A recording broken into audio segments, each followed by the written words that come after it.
जय हिंद साथियों, आज हमारे साथ पूर्वांचल महापंचायत पार्टी के अध्यक्ष जी, जिस तरह से सदन के अंदर अमित शाह जी ने बयान दिया है और अमित शाह ने कहा है कि जिस तरह से बाबा साहब भीमराव अंबेडकर जी का नाम लेना एक मॉडर्न हो गया है और इतना अगर से भगवान का नाम लेते तो हमें स्वर्ग मिल जाता है। किस तरह से देखते हैं इस मामले को आप? देखिए पहले तो आपके चैनल के सभी दर्शकों को ढेर सारी शुभकामनाएं और बधाई। और उत्तर प्रदेश के कम से कम 23 करोड़ लोगों को मैं बार बार बधाई देना चाहता हूं कि महाराज जी की सरकार बहुत अच्छी चल रही है। लेकिन कहीं न कहीं ऐसा लगता है कि अमित शाह जी कुछ बोलते बोलते अपना आपा खो बैठते हैं। बोल देते हैं कि अगर उससे ज्यादा अगर हम लोग अम्बेडकर न कह के भगवान का नाम लेते तो शायद स्वर्ग मिल जाता। तो हो सकता है अपनी स्वर्ग की बात वो कर रहे होंगे कि उनको स्वर्ग मिल गया होगा, लेकिन कहीं न कहीं भीमराव अम्बेडकर जी के माध्यम से और उनके संविधान बनाए हुए पूरे देश ने पूरे विदेश मानता है लोहा। तो आज कहीं न कहीं अमित शाह जी ने अपने आपा खो के इस बात को बोले हैं, जो कि पूरे भारत के लोग नाराज हैं इनके बातों पर लेकर। और भीमराव अम्बेडकर जी के माने हमारे पूज्यनीय भीमराव अम्बेडकर जी के संविधान के बनाए पर आज पूरा देश चल रहा है। पूरा हिंदुस्तान के संविधान के तरीके से चलता है, किसी सरिया और किसी अथवा पर नहीं चलता। तो कहीं न कहीं इनका आपा खो चुका है। उन्होंने सदन में बोला और इसका विरोध पूरे उत्तर प्रदेश का पूरे भारत में दिखाई दे। ये कैसे कह रहे हैं कि आपा खो देते हैं? वो बहुत ज्यादा गुस्से में या ऐसे आ जाते?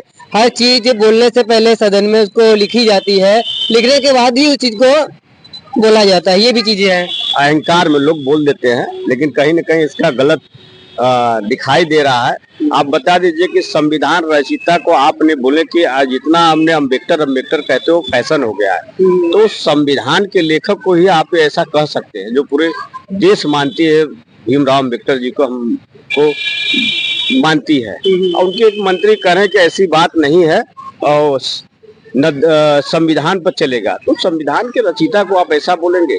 सदन में आप देख लीजिए कि सदन में जैसे सवाल उठता है लोग विरोध करते हैं और उनको तो बड़ी शर्म लग रही है कि सदन के बाहर भी लोग झगड़ा कर रहे हैं। देश को क्या संदेश देना चाहते हैं? किसी का सर फट गया, किसी का क्या, और वहाँ के सीसी कैमरे हैं उसकी जांच करा ले, कौन क्या हुआ है। हाँ, सीधे से कह रहे हैं कि राहुल गांधी ने धक्का मारा है, 2 लोग घायल हो गए हैं। देखिए ये खाली विपक्ष को घेरने की बात है। विपक्ष तो अपनी बात को कह ही रहा है कि सीसी कैमरे लगे होंगे सारे, कुछ उसको निकालिए सबूत के साथ। कहीं न कहीं भारतीय जनता पार्टी इस बिल पर अपनी मत नहीं जुटा पा रही है। तो एक नेशन एक चुनाव को लेकर इस पर नाराज है विपक्ष।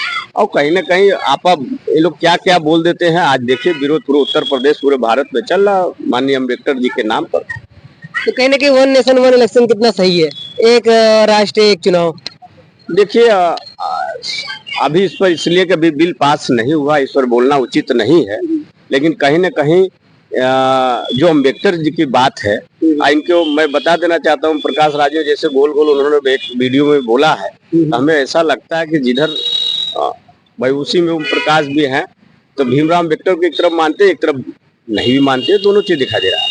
तो कह रहे हैं ओम प्रकाश राजभर जी कह रहे हैं कि कांग्रेस हो चाहे सपा, हमेशा संविधान को कुचलने का, आरक्षण खत्म करने का काम वही करते हैं। तो आज संविधान को तो छोड़ दीजिए, लेकिन आज संविधान से ही देश चल रहा है ना।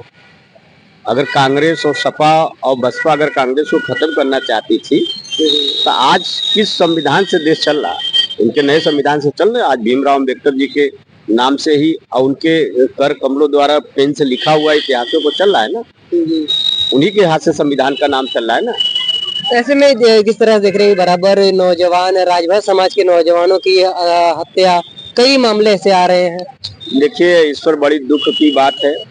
एक घटना जो जौनपुर के में हुआ त्रिलोचन महादेव के आसपास में, और हम लोग उस परिवार से मिले भी।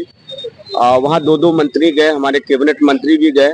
तो हमें ऐसा लगता है कि इन लोग को मंत्री नहीं होना चाहिए। इसलिए मैं बता देना चाहता हूँ कि राजभर समाज के जैसे अभी हमारे संज्ञान में 3 घटना आई हैं।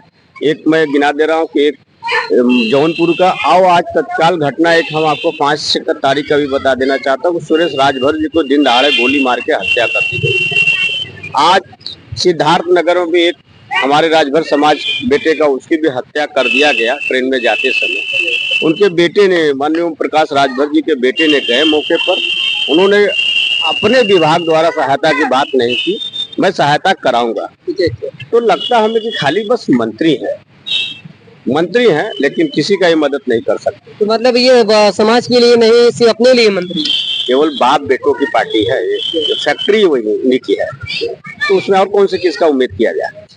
तो ऐसे में क्या लगता है ये एक साजिश के तहत हो रहा है? नहीं, साहित्य की तरह नहीं हो रहा, लेकिन ये घटनाएं हैं। लेकिन जो हत्या हुई है, कहीं न कहीं उत्तर प्रदेश का राजभर अब धीरे धीरे नाराज है, और इसका नाराजगी आने वाले दिन में जो सोहल भारतीय समाज पार्टी, उनको उठाना भी होगा और उठाएंगे भी। ठीक ठीक, बहुत अच्छा लगा बात करके। हम बात कर रहे थे मिंटू राजभर जी से। मिलते हैं अगली अपडेट में। चैनल पर नए, चैनल को लाइक कर, सब्सक्राइब कर, दोस्तों में शेयर जरूर करें।